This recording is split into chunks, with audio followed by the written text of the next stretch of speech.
What's up, everybody? Welcome to the Big Six Podcast, CBS Sports Daily NFL Podcast. I'm Will Brinson. I'm your host. We're actually multiple times per day through the month of June for whatever reason. Actually, it's not for whatever reason. We have a very specific reason. We're doing the All 32 series where we break down with an excellent guest, someone who knows the team well, every single NFL team, or at least like 15 of them until we get tired of the series and we give up and don't cover the Jaguars. We have a Cowboys episode in the feed with Jane Slater of NFL Media. Check that out. It's a fascinating conversation. A lot of Dak talk. And now to break down the Dolphins. Great friend of the show, longtime friend of the show. Maybe if we had a leaderboard of recurring guests, he might actually be the #1 most recurring non-CBS guest, Adam Beasley of the Miami Herald. Bees, what's up, buddy? Yeah, your advertisers are now running for the hills after hearing that plug. So we recorded, like I said, the Cowboys feed the Cowboys pod is in the feed, and so I had to tease the Dolphins this podcast. Jane and I had mentioned, I don't know why we were talking about I was like, I don't cast judgment on anybody who does dumb stuff in their 20s. We were talking about like Zeke Elliott and just, being in trouble and maturing as you get older. I was like, I don't even cast judgment on anybody who does dumb stuff in their 30s. Speaking of which, coming up on the next podcast, the Miami. That was my segue. Well, there's no defense against the truth. So yes, you're correct. By the way, I know that coronavirus, we are more worried about it than we're more worried about finding a solution and all that. But I will say that, and I'm sure this is true for you too, it is sad and disappointing that there will be no fish tour this summer. Trey Anastasio was actually coming to Raleigh to play with the Raleigh Symphony on my birthday, and we had tickets, and now it's been bumped back to 2021. Which is my condolences for that. But yeah, it is disappointing. The only things that can derail that band are drug arrests and the only other times they've missed summer tour are major cataclysmic events. That's right. So it makes sense it took something of this magnitude Trey's massive drug problem and then of course coronavirus. By the way, what was the we're gonna play. Devo's like, this guy is unbelievable. He's like, he can't even get one question in before he derails the podcast into a fish talk. But I am curious. So people do what's the last normal photo on your phone game or whatever. What was the last concert you went to before the pandemic struck? Because I would assume that we're not going to do concerts again until summer 2021, spring. Well, not on the scale that we've had. You're seeing a lot of these bands do the drive-in deal, which is pretty cool. I mean, if you can get even 500 cars into a lot, I'm here for that. I'm here for that. Yeah. Totally agree. That's revenue those bands otherwise have. But you're asking me, when's the next time I'm going to go to the Garden to see Fish? It's got to be – they have to have a vaccination in the system first, and then they have to have time to plan the tour, right? It's not like, okay, we've got the vaccine. Tomorrow we're going to go out on the road. No, this takes months and months of planning. Well, you have to find out that the vaccine is working, and then – Correct. And now the good news is these places will probably be pretty wide. I would bet that New Year's 2021 going into 2022 will be Fish's next garden run. Would be my guess, unless they do a summer spinoff or something. Yeah, I mean, I do know that because a friend of mine, all these tours are in the Northeast, which always leaves us out down here in South Florida. But he has tickets to the Hershey show, and they already have the dates for 2021. Right. My guess is we'll be at a place at that point, 12 months out, that they can actually start putting people in facilities again. But yeah, no, it's crazy, man. I think the last show I attended may have been 98 degrees. What if that's like, it's like Roy Williams, like Carolina's basketball team wasn't very good this year, and they go out and lose to Syracuse by your Orangemen by 30 points in the ACC tournament. Like, what if that's Roy? I mean, I'm not saying he's I assume he's going to coach again, but he's old. I mean, he's older. It could. What if that was his last game because of the pandemic? He ends his. What if you never go to another? Your concert career is over, and your last concert was 98 degrees. That's a. I don't know who. I don't know what would be more embarrassing, getting boat raced by this terrible Syracuse team this year, or me going out with a boy band. I'm proud of you for admitting it, though. I'm trying to find. I had March 6th, Sturgill Simpson in Charlotte, which is actually really late in the process. It was just I think North Carolina. And we hadn't started shutting down, and like my brother and I took the train down and back, and like I remember riding on the train back. I was like, "Why are we doing this? Like, I have a functional car, and it's 2.5 hours away. Why am I on this train? This is a terrible idea." But yeah, that feels like 42 years ago. What's really wild is at that point in the cycle, there were tens of thousands of infections that we didn't even know. Because I flew back. The last time I've been on a plane was the Combine, and that was late February. I missed the Combine, as podcast listeners know. Actually, the first guy who came to North Carolina with coronavirus was in the RDU airport on the day I was supposed to fly out to the Combine. So perhaps dodged a bullet there. The last airplane I was on was back from Miami for the Super Bowl, and I got violently ill for like 5 days afterwards. Oh, I'm convinced I've already had it. Like in January, I was bedridden for a week. I was really, really sick, and we just didn't know what to call it then. We just thought we had a bad bug. Yeah, same here. Okay, let's talk Dolphins, because we could, as Debo noted, he said, "I'm hopping on another call. Can't wait to listen to 20 minutes of fish talk." And it's like all of a sudden we're like talking like Corona and politics. He's like, "I gotta go, guys." Like hangs up to sprint back here and stop me from doing something stupid. Follow Bees on Twitter at Adam H Beasley. Obviously, read him. Support local on the Miami Herald. So, what is the? I think the obvious question is like, what do you think they're going to do with the quarterback position? And first of all, I'll say this, and I mentioned, I thought, let's back up one second, because I want to ask you about the draft itself, because, you guys at the Herald, and everybody did this down in Miami, because the team was leaking out aggressively that they did not like Tua Tagovailoa. And look, it's your job to talk to sources and to report it. And okay, so do you think they did a good job with the smokescreen, or is it just like, they did a fine job, and it's just sort of the way the market worked and Tua's health was that they landed him at 5? Yes. I think the idea that Chris Greer was here intentionally putting out disinformation is a bit wrong.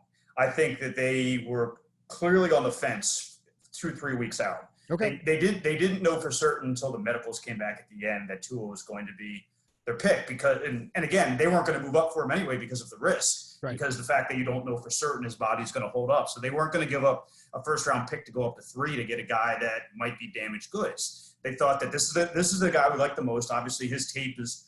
I think his college team is better than Joe Burrow's. I think he would have been the number 1 pick in the draft, even if Burrow. Well, you think if Tua was completely healthy, even with Burrow doing what he did, Tua would have been first?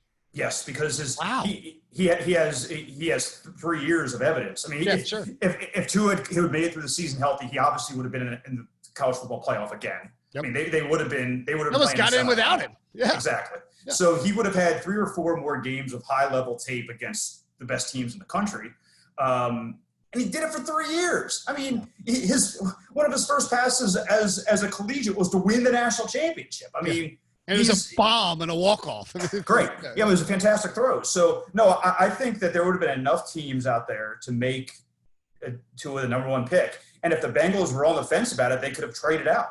If they were fine with either one of them, they could have taken that king's ransom that the Dolphins and other teams offered. Or at least the Redskins were going to do that. Like if Tua is 100% healthy, he goes 2, worst case scenario, and the Redskins get a bounty for him. But because people just didn't know, and again, like it's easy, we're used to it now, but like it was very weird to deal with an injured prospect who had multiple injuries throughout the course of his career in a Corona situation where he just couldn't check these teams, get checked out by these teams.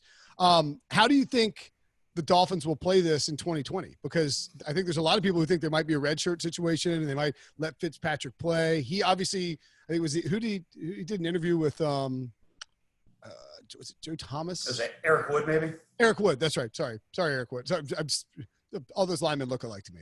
All those retired, skinny former Pro Bowl offensive linemen look alike to me. So he talks to Wood and he's like, look, man, I'll give him whatever he needs. Like Fitz doesn't seem – he's not going to be mad if he loses the – like how do you think they're going to play this out, I guess is my question. Well, there's a lot of layers to this onion to unpeel. Fitz was on the fence about even playing again this year, even though he's under contract late last season. And I spoke to him in a private moment. No tape recorders, just chatting. He's like, no, what's going on? And I could see he didn't want to get into it. I was like, well, is it your family? He said, oh, no, it's not a family situation. In my mind, what I think we thought at the time was, well, he wasn't going to come back if he didn't know he was going to play. Right. I think he didn't want to come back if the offensive coordinator was still here. and that's Chad O'Shea, who came here from New England, lasted 1 year. And we wrote about this a couple of weeks ago in the Herald. We walked through the whole process of what happened, and he had lost the team, essentially lost the offense. He was over his head. Bleep show was the word that one of the players said to describe it. I don't think Fitz wanted any part of going back to that kind of situation. So when the Dolphins made the change, brought Chan Gailey out of retirement to run their offense. Fitz's guy, by the way. He got Fitz $80 million in Buffalo. People forget right. That was like I remember that was like, when did you start? Well, we started around the same time, right? Or we gone over this a million times, but like roughly the same timeline in terms of working in the NFL media. Like, I mean, Ryan Fitzpatrick got a $70 million contract from the Buffalo Bills. Like, right. it was crazy. Yeah, even though he has 27 kids, he's never going to run out of money thanks to Buffalo Bills. Thanks to Chan Gailey. But no, I think Fitz wants to play, but he knows the score. He was upset last year when he was benched for Josh Rosen because he knew Rosen wasn't good enough. I mean, he knew he wasn't going to say it publicly, but he knew he was a better player than Rosen, and he thought it wasn't helping the team. If Tua plays this year with the team set up how it is, he's beaten Fitz out. He's going to earn that time because I know the Vegas has them at 6 wins. I know, the FPI and all that don't think they're a 500 team even. I look at a roster that was horrendous last year, absolutely horrendous. One of the worst teams ever assembled, and they won 5 games. And they won in Foxborough, and they won in a lot of different ways you wouldn't expect. Now, fast forward a year, and they put tens and tens and tens of $1 million of guaranteed money into a locker room, plus 11 draft picks, including 3 in the first round.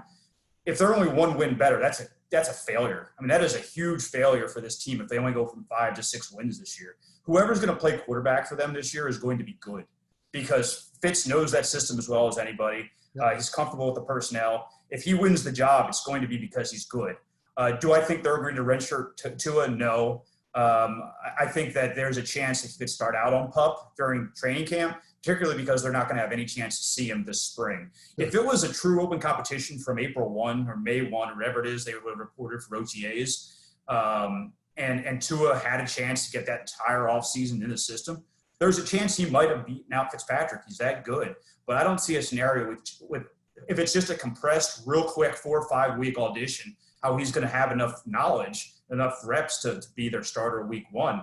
For me, the wild card's Rosen. What do they do with him? Because I think Vince is going to start. I think Tua is going to take over at some point if they don't get to where they want to get to.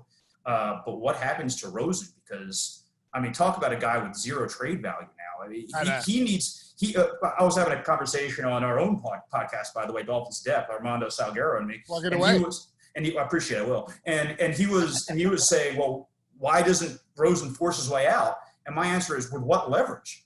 I mean, the only way he could force himself out at this point if he's so annoying they just cut him. Or like go get arrested or something be like total a-hole, and they're just like, all right, look, we don't want to deal with you. But I mean, even then, like, Fitzpatrick's time is coming to a close. Rosen does have a pedigree. He's still just 23 years old. He's under contract for 2 more years. Like, if he's a good teammate and he's quiet and he works hard, like, he's got some. I mean, like, it'd be crazy to get rid of him. He's cheap as hell.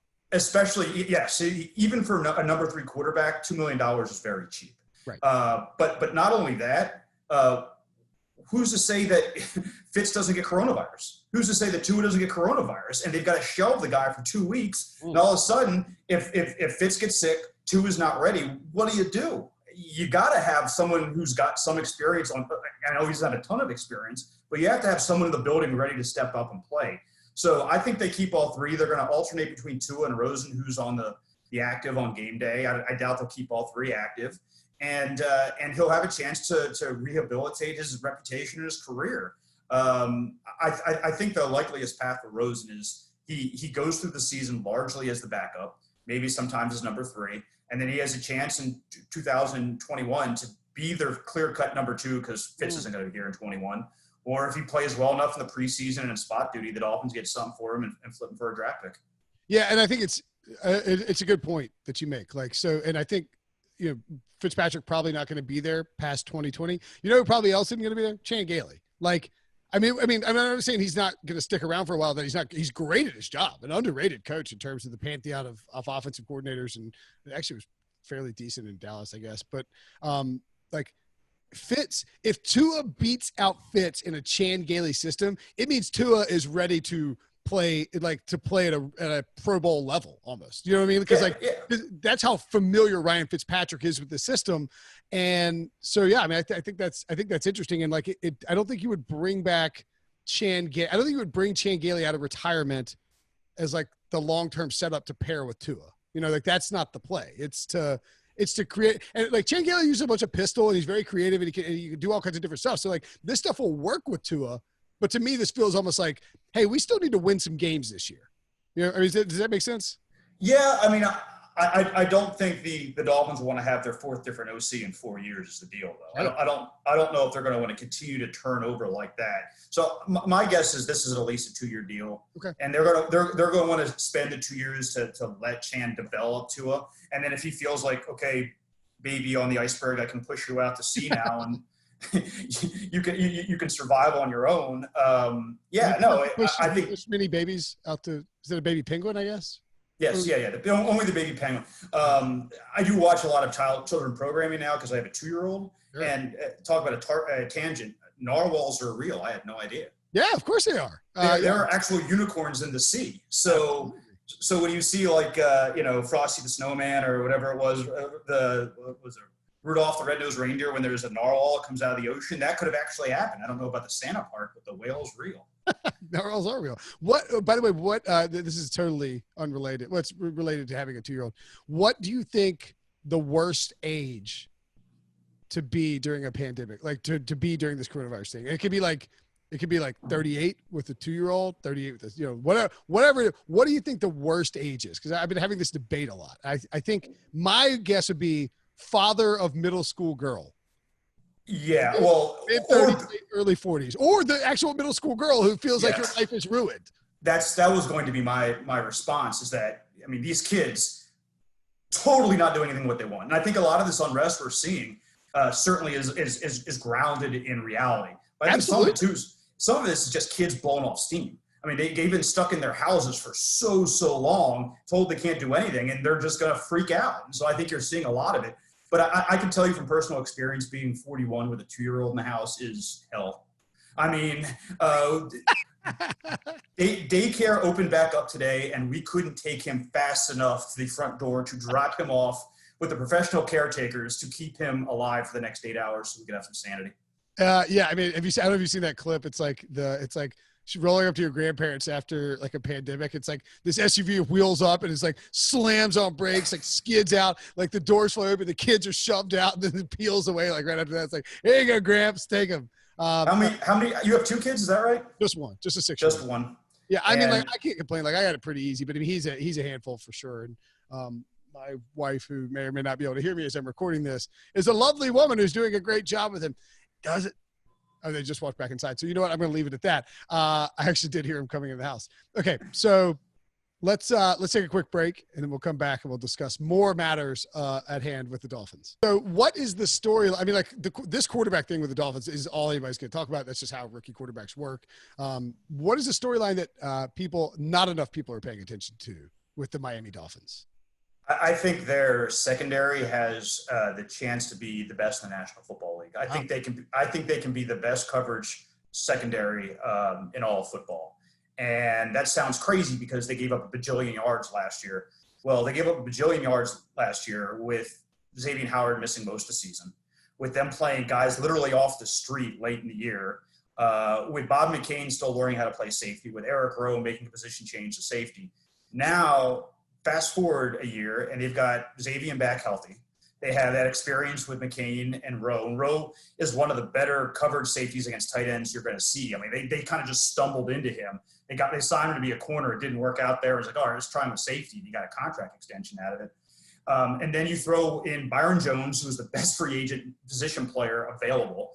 Best free agent, not a quarterback available. And only available because the Cowboys, who, by the way, check out the Jane Slater podcast about the Cowboys, are idiots and paid Zeke Elliott instead of paying Dak Prescott and then being able to franchise tag Amari Cooper and sign Byron Jones. But, that's neither here nor there.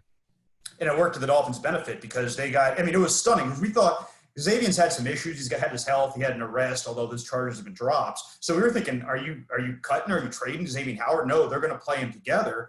And then to the cherry on top was that with their third of 3 first-round picks, they drafted Noah Igbenegami, whose name I mangle every time I say it. It's Igbenogany. Igbenogamy? Igbenogany. Like rhymes with monogamy. Yes. Okay, that's how I'll remember it. Right, because you and I both practice at a high level monogamy.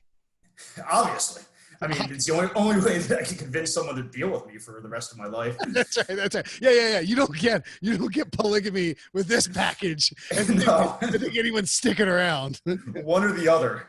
So they're going to be really good, man.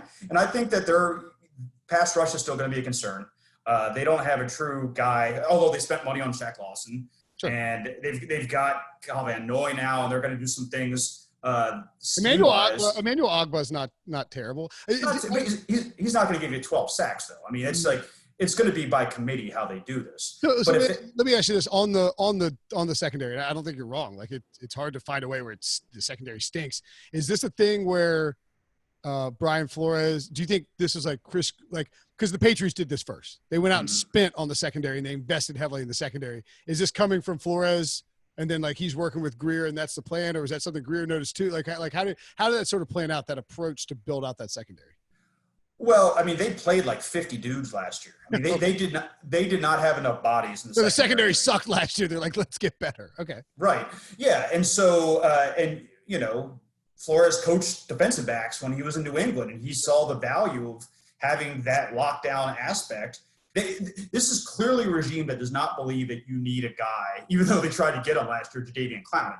You don't need a guy who alone is going to get you double-digit sacks. You need a complete defense, and you have to be great in coverage, which is awesome. I mean, look, how many teams left aside from the Titans are just going to run the ball down your throat? There are very few at this, in the NFL that have that kind of philosophy. You need to have a bunch of guys who can cover. Yeah. And I've been, this is my 2012 was my first year covering the Dolphins. So this is my 9th season coming up. And this is more talent than I've ever had at that position. Is it going to be enough? I don't know, but I do think that they are going to be much better in coverage than they have been in the past. And they might be a top 5 defensive backfield when it's all said and done. Have you secretly covered 14 different scandals? Oh my God. Bullygate, Blowgate. Blow/hooker gate. Yeah, I mean, you could do a 30 on 30 just on Richie Incognito. I mean, the scandals that he had in Miami alone are wild. But no, it's been. Oh my God! You started with Joe Philbin. Yes. Yeah. They had the hard knocks back in the day. Yeah. It's been wild. I mean, for years and years and years and years, this team was only in national news for being embarrassing, for doing something that's totally out of bounds. This is the first offseason that I've been like, whoa, this is what it's like to cover a team that has national interest for a good reason. And it's been great. I mean, they're only we talked to the team CEO today, and we talked to Miami-Dade mayor, because the Dolphins had and I should plug this, is really cool. They're doing a community outreach program where they're giving away 1,000 meals a day for the next year for people who are suffering from COVID. And Flores and Greer and Tom Garfinkel, the CEO, and the mayor of Miami-Dade, they were all at the stadium today giving away food for the start of the program. But we got a chance to talk to these people. And the mayor says, absolutely, there will be football at Hard Rock. And he thinks they're going to be able to get 15,000 people in that building. What did you think about, I've sort of been making fun of it when people ask me about it, but their plan, they're like, oh, we're going to utilize the, what we call the church plan. We're just going to have everybody leave in orderly fashion, one row at a time. It's that ain't going to work. And the baking South Florida September sun when you're losing by, not that they're going to be getting killed, but you're down 25 to the Patriots and it's 98 degrees outside. You're not going to just be like, oh, sure, let me know when it's my turn to leave. Yeah, I'll wait until the D boarding group is called and then I'll file out. I think a bigger concern is what are beer and bathroom lines going to look like? Yes. Because you can say, all right, only one family per 20 square feet in the stands. That's fine. But halftime, everyone's going to the bathroom. Everyone's trying to get their last beer before they cut off sales and all that.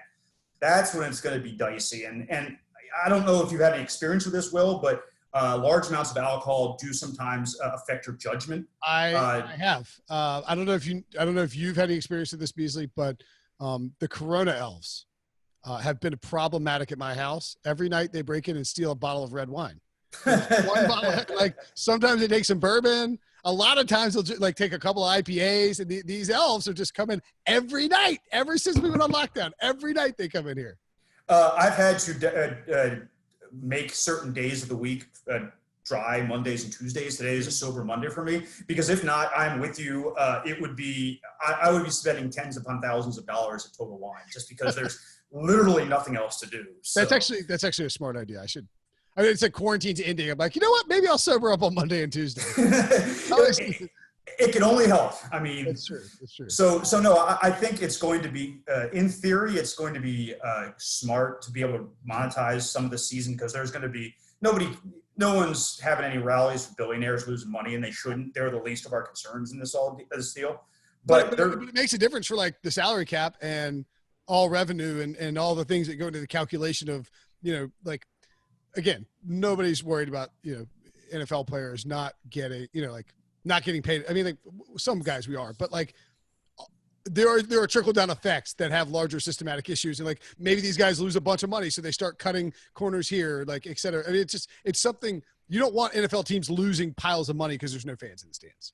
Correct. And so if 20% is better than 0%, I guess is the way they see it. And I agree. Sure. And I will say this. Could you imagine if they only allow 15, 18,000 people in at Heinz, at Gillette, at some of these places where, Lambeau, where there's already just a line down the street to get in? The secondary market is going to be bananas. Like if they only let in 15, 20,000 people, the tickets are 5 times as scarce as they otherwise would have been. You might be paying $1,000 just to sit in the last row of the stadium, because there's just that few seats. It's like, it would almost be like NFL teams playing in Camden Indoor. And Camden Indoor, the secondary market's obscene. Like, it's so hard to get into that.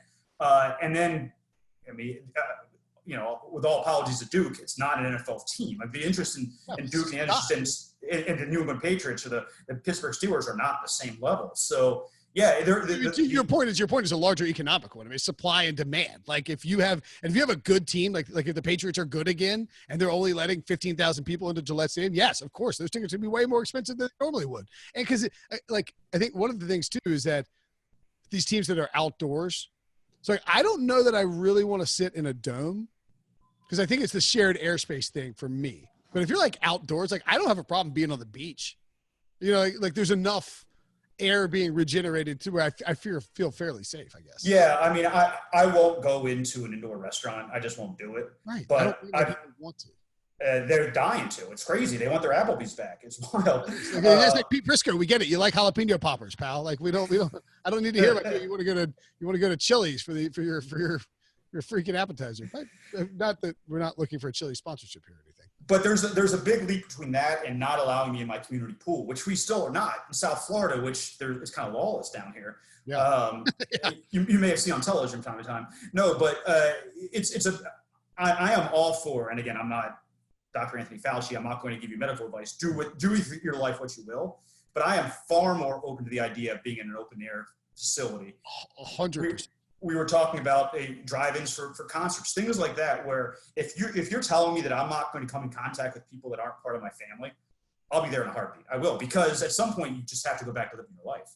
Right. Okay. So what is the biggest position battle for the Miami Dolphins to watch as we sort of, and it's early June, we're recording this, and obviously no OTAs, but we think we're getting training camp. So like, what is, and it's a month away, 2 months away, whatever it is, but what do you think is one position battle that is worth watching for the Miami Dolphins? Yeah, you caught me unaware, so I'm calling up the roster so I don't forget something important. It's fine. It's June, and again, it's June 1st. I mean, I don't know. In fact, in full disclosure, I went to ourlads.com, which is a great resource for rosters. You're probably heading there yourself right now. And I loaded up the Dolphins roster, and I was like, they hired Chan Gailey. I missed it. And they might have even done it in January, and I just missed it. Like, I don't know what the hell happened, but they did it the day after the season ended. Oh, well, by the way, that's just me just completely egging on. I guess I knew that and had just forgotten. Like, quarantine brain is, I feel like we need you get a pass on just about anything. Like I told Wilson this, Ryan Wilson, he like forgot a draft pick's name or something like that. And I was like, we're in quarantine. If you forget a position battle, you're going to get a pass on this podcast because quarantine brain. By the way, I have one more random theory to float. That's not related, but I think that Kobe Bryant's death right before the Super Bowl caused us to sort of miss the coronavirus coming in. Like, I think it distracted us a little bit, and we sort of, and like that may be part of why, like, as a society, we got a little bit of a false start on jumping all over this pandemic. Like, back to the Dolphins depth chart. Devo just sent me a "what is happening" text. Yeah. So all right. So I was trying to filibuster to allow you to make sure you didn't miss a spot. Could it be Jordan Howard and Matt Breida, or does no one? Ooh, that's a fun. Let's see again. Matt Breida, who remembers that he's on the Dolphins at this point? I mean, that is the perfect snapshot of Corona brain. I mean, it happened the day 3 of the draft. The Dolphins had 27 picks that day, and all of a sudden, oh yeah, by the way, we may have a new starting running back. And they just kind of slipped that right in. So no, that's going to be a great battle. My guess is they're going to split carries anyway, so no matter who starts, it doesn't matter. They're both going to be out there. I think offensive line's pretty wild because they drafted 3 dudes. They signed Eric Flowers. They signed Ted Karras. They've got some horses there now. They have legitimately 12 guys that are going to compete for 7 or 8 spots. Guys that are going to be the active on the 46. It's more than 46 now, isn't it? How many's on game day? Yeah. Again, Corona brain. We'll look it up. We'll tell you. It's like 48 or 49 now. So you're going to have. I was going to say I agree with you completely, and I think the offensive line is very interesting for Miami because, like, you sort of have to balance this. Like, do you want to put, Solomon Kinley and Austin Jackson and Robert Hunt out there? I mean, 3 guys taken in the first, 4 rounds of the draft, or, how do these guys slot in there? And if you do put out these young offensive linemen, do you then want to go with Fitzpatrick so Tua Tagovailoa isn't being – by the way, you got stuck with Tua Tagovailoa and Noah Igbenogany? That is tough. On the same night. Yeah. I mean, within hours of each other. It was Bees, can you do a radio hit? Absolutely not. I cannot do any radio hits. I'm practicing my pronunciation. But yeah, I mean, it's like do you put those young guys out there with Tua? Because if you do that, you do run the risk of, your young quarterback who has been injury prone taking more hits with an inexperienced offensive line, right? Yeah, well, Austin Jackson to me is kind of he'll be the canary in the coal mine because if he plays, they're going young. His upsides. He's great, but he's raw. He's 20 years old. Yeah. I mean, they drafted some other guys that weekend that are 4 full years older than he is. That's crazy. 4 years older than him. So I think they're going to go. 99. He was born in 99. Oh my God. He doesn't remember anything. Like he probably barely remembers the economic crash in 2008. He's like, he was born with a cell phone, and he got an email address. Like he had his birth certificate emailed to him when he was born. Yeah. So they're not even millennials at that point, are they? He's like sub-millennial. Yeah. Gen Z, I think they call it. Yeah. I am actually the tail end of Gen X, which is really old. I was born in the 1970s. I'm technically were you really? Yeah. I'm technically a millennial, I think. I've always said that about you. Yeah, a noted millennial, Will Brinson. Okay. But I don't. All right. Anyway, let's get out of here. Let's finish. I'll ask you this. We'll get out of here. Win total projection is what we throw out there. But instead, I'm going to ask you, what do you think the ceiling is, and what's the floor for the Dolphins, and what is, more importantly, a successful season for the Dolphins in 2020? There's a lot of parts to that question. There are. I will say this: they will play meaningful December games this year. Okay. They will. That's a success in my mind, right there. Totally, because it's going to be a function of the AFC East being substantially worse than it's been in a long time, or at least on the top end. I think we've discussed this in the past. I think Josh Allen's a complete fraud. I think the Bills are due for an 8-8 season this year.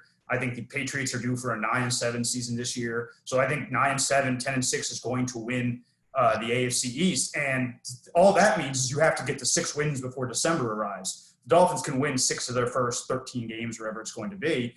And the question is, what do they do down the stretch? I got to call up the schedule. Their last half of the season's crazy. They have 4 straight games against just the dregs, like awful, awful teams. And then the last 4 are like playoff teams every single Chiefs, week. Patriots, at Raiders, at Bills. Yikes. Yeah.